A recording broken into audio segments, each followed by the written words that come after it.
안녕하십니까. 2025년 3월 10일 뉴스를 시작하겠습니다. 아이가 태어나면 1억 원을 지원하기로 한 인천시에서 인구가 빠르게 늘고 있습니다.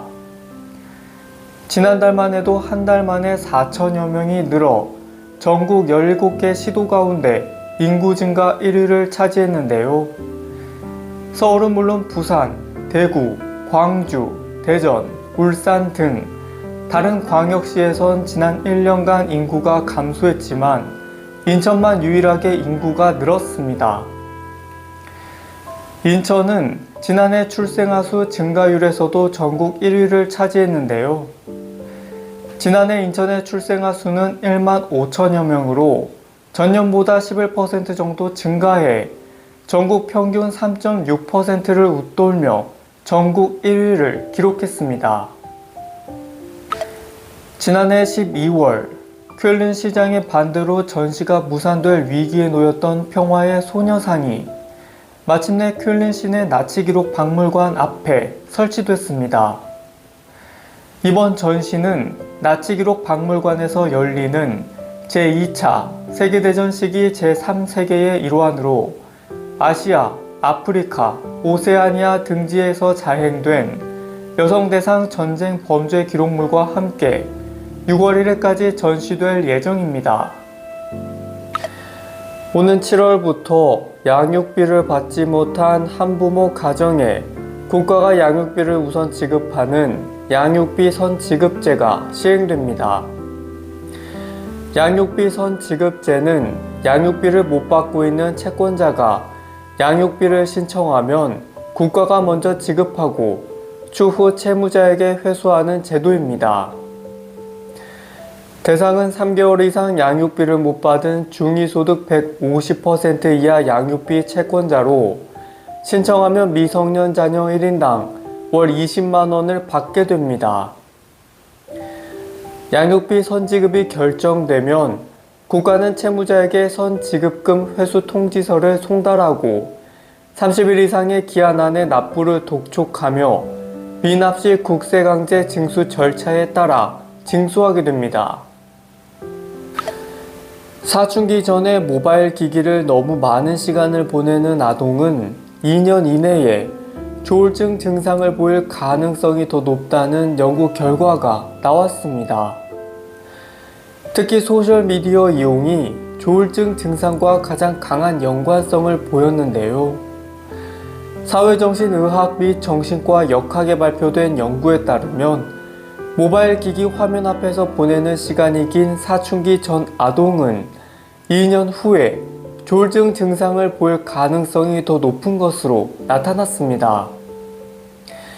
연구 저자인 제이슨 나가타 박사는 화면 중독과 불규칙한 수면 패턴은 취약한 청소년의 조울증 증상을 악화시킬 수 있다고 말했습니다. 보이스피싱 피해 방지를 위한 비대면 계좌 개설 안심 차단 서비스가 오늘부터 시행됩니다.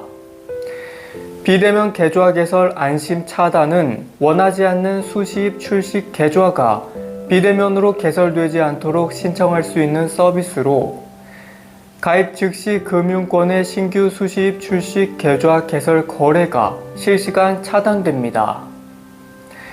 서비스를 신청하려면 거래 중인 은행과 저축은행, 우체국 영업점 등을 방문하거나 은행과 금융결제원의 비대면 신청 채널을 통하면 됩니다.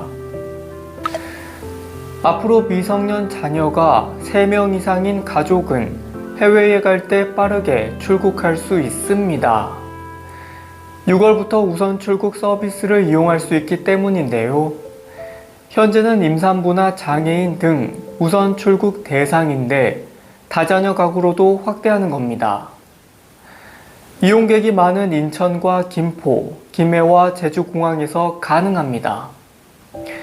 자녀 모두가 19세 미만 미성년자인 가구가 대상이고 세 자녀가 모두 동행하지 않아도 됩니다. 부모와 자녀가 각각 최소 1명 이상 동행하면 이용할 수 있습니다. 그동안 다자녀 가구는 한 객실에 모두 머물기 어려워 호텔 이용이 쉽지 않았는데요. 정부는 동반 투숙이 가능한 객실을 늘리고 상위 등급 객실 할인 등을 추진하기로 했습니다.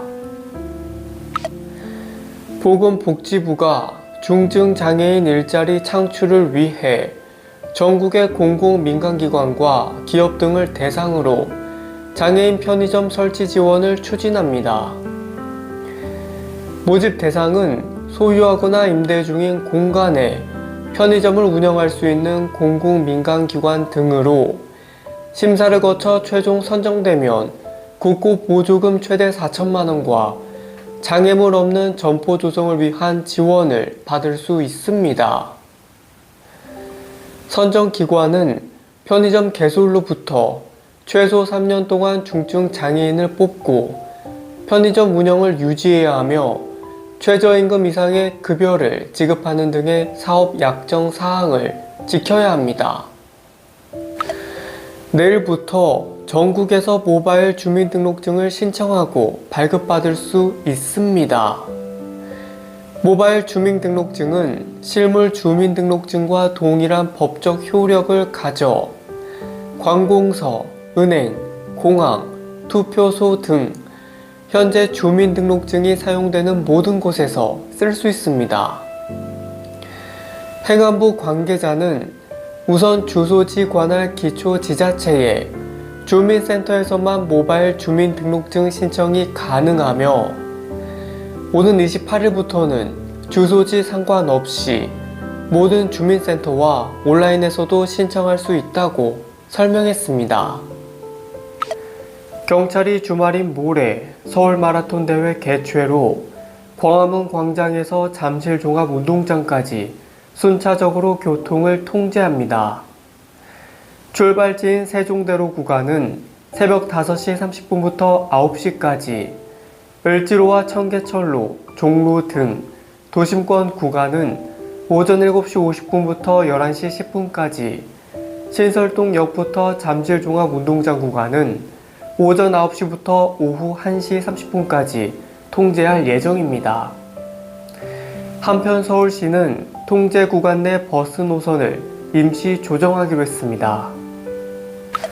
국가공무원 채용시험 첫 전형인 공직적격성 평가 PSAT가 오는 2027년부터 별도의 검증 시험으로 치러집니다. 인사혁신처는 PSAT를 다양한 공공부문 채용에서 활용할 수 있도록 별도의 시험으로 분리 시행하는 내용의 공무원 임용시험령 개정안을 입법 예고한다고 밝혔습니다. 개정되는 PSAT는 난도에 따라 심화와 기본시험으로 나누고 심화시험은 매년 2월에서 3월, 기본시험은 매년 7월 각각 한 차례씩 실시됩니다. 아울러 2027년부터 국가공무원 9급 공채 필기시험 공통과목인 한국사 과목을 국사편찬위원회 주관 한국사 능력검정시험으로 대체할 계획입니다. 네, 2025년 3월 둘째 주 주간 뉴스였습니다. 행복한 주말 보내시길 바라겠습니다. 감사합니다.